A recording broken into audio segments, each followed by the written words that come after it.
Welcome back. You are with us on Republic TV. Remember, Republic TV has now accessed India's combined strategy as far as Rohingyas and their status is considered.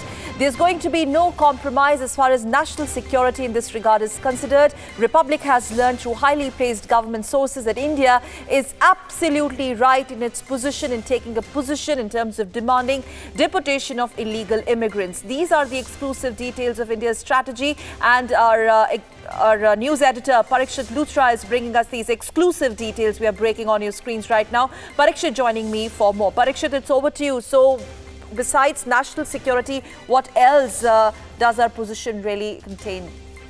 You know, India is very clear about this, that these Rohingyas who are in India, there are at least 40,000 of them, and we have to differentiate between those which are registered with the UN Human Rights Commission. There are about 14,000 of them, but the rest are illegal immigrants. They are stateless, they have no documentation, and they are living illegally on India's soil. This has been the case for the last several years, but the fact is India is now getting a sense that these are people who are now assimilating into the local population, and they can pose a grave threat. And these are the kind of people whom groups like the Lashkar-e-Toiba, the Jamaat-ud-Dawa could try to reach out to, because they don't have any documentation of them, they have no identity, they don't belong to any particular country, and they can easily mix into the crowds and become part of the local population. So they think this is absolutely dangerous. Having said that, they also feel that countries and also the UNHRC has been wrong to target them. Look at what happened with the Syrian crisis. There are sources who are comparing this to the Syrian crisis, that there were so many refugees who wanted to go to different countries, but those countries closed their doors either completely or after a certain period of time. So this is the prerogative of one country. If you have illegal immigrants, you have every right to deport them. But this is a complicated procedure. Deportation is a complicated procedure. Having said that, our sources are indicating that they will continue to serve and balance the interests of both their neighbors, Bangladesh and Myanmar. So whatever help Bangladesh needs in terms of humanitarian assistance to deal with that influx of Rohingyas from Myanmar, India is going to extend that help. Yeah, that humane outreach is pretty much in place. Parikshit, having said that, let's talk a little bit more about the government's position on this, because remember, you spoke to us in the morning, you talked about how government is very firm in terms of its position. 18th of September, in fact, is an important date. That's when the government is going to officially file an affidavit, and that's what we had the reaction coming from Home Minister. In fact, very brief, but he did mention that. Absolutely. You know, we'll have to strike a very, very delicate balance, and this is what we are getting a sense of after speaking to various sources in the government. The Ministry of Home Affairs is the nodal body, because this is a law and order issue. It's also a crime to live in a country as an illegal immigrant. So they will have a final call on this. As we speak, there are very high-level discussions going on in the government to prepare that affidavit.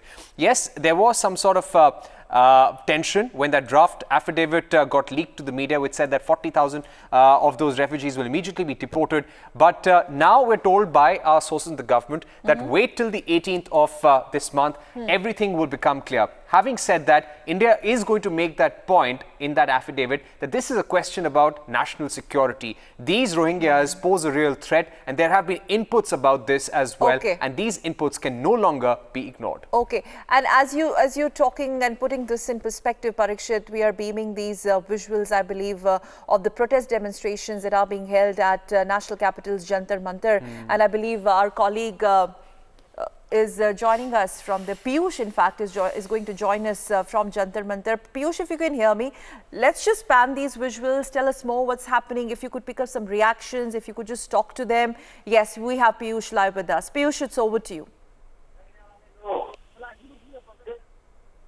Well, absolutely, a protest is being taken place at Jantar Mantar, which is the heart of national capital. That's the hub where all the protests take place. And right now, as we are speaking, a good number of people have gathered here in support of Rohingya Muslims. They are saying that, they are demanding that there should be a tolerant behavior at the part of Burma. They are saying that there should be no genocide, and till the time the situation is not normal in Burma and Myanmar, the government of India must give shelter to them.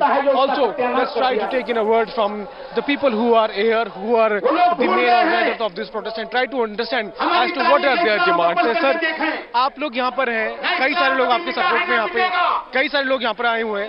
क्या कारण है इस protest करने का कारण क्या है sir?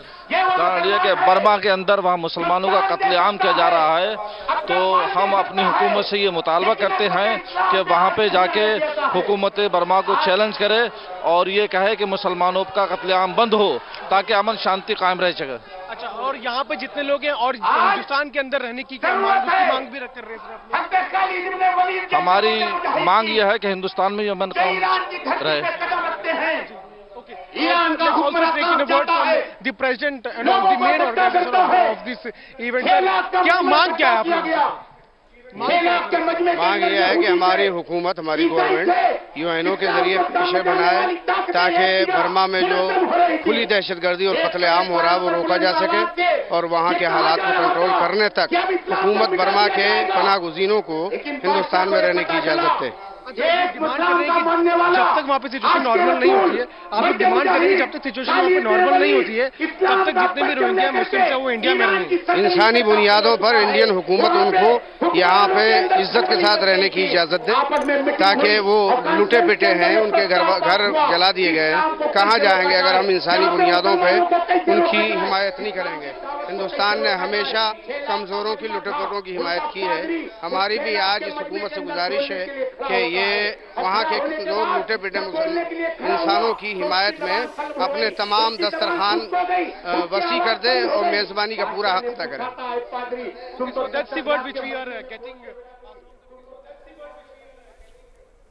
That at this moment, all right, Piyush. And meanwhile, the situation gets normal. They should be given a place. They should be given a shelter. That's the demand of the people who are here at this moment present at Jantar Mantar. There are good number of people who are at this moment protesting. All right, Piyush.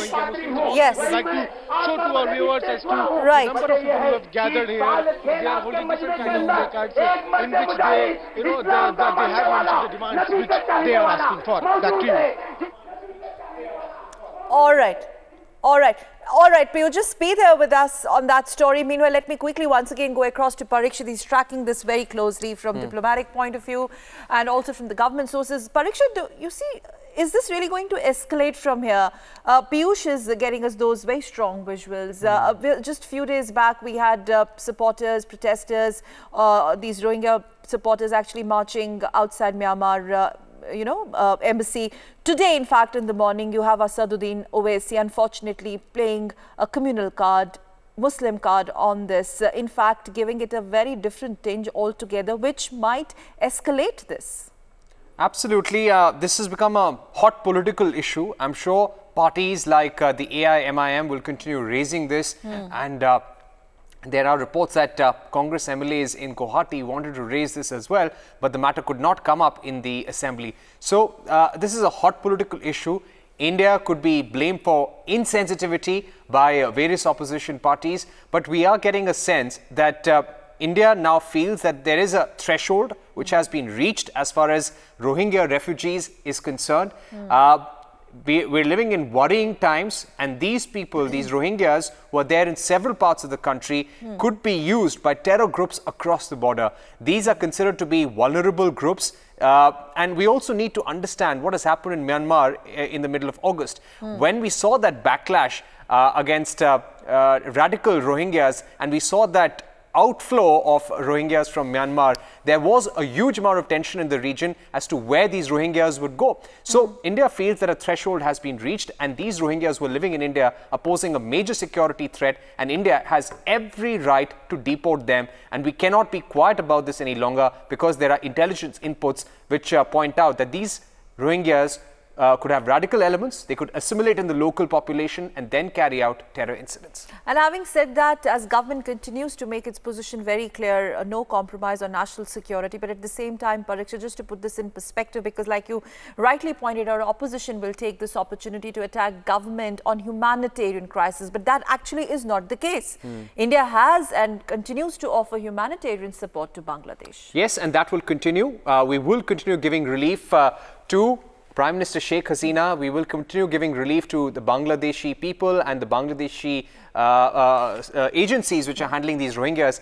approximately 4 lakh Rohingyas have come to Bangladesh in the last 1 month or so. So they have every right to be concerned. They have every right to come to India for help. So India will continue assisting them. A fine balance will be maintained between concerns of Bangladesh and Myanmar. We're not going to anger any of the partners at the cost of another. Now, we will see this strategy moving along on 2 fronts. If we can also tell our viewers, Sakal, because on Monday, you will see what the Home Ministry legally and as per law is going to tell the court. That will be very important. That will be stage 1. Then you have the UN General Assembly general debate, which is kicking off on the 19th of this month. Sushma Swaraj is traveling for the same on the 17th. She's likely to speak on the 23rd. She may be touching upon this issue, and other countries, including Pakistan, Bangladesh, may raise this issue as well. So that is another point when we could see India's diplomatic policy on this becoming clearer as well. But at the UN General Assembly general debate, which kicks off on the 19th, this could be an important theme. Yes, yes, absolutely. In fact, okay, we're going to slip into a very, very short break here. We'll be back with more news and updates. Piyush is in fact patched with us. Many thanks, Piyush, for getting us those exclusive visuals on Republic TV. Thanks for joining, Piyush. A short break here. We'll be back with more.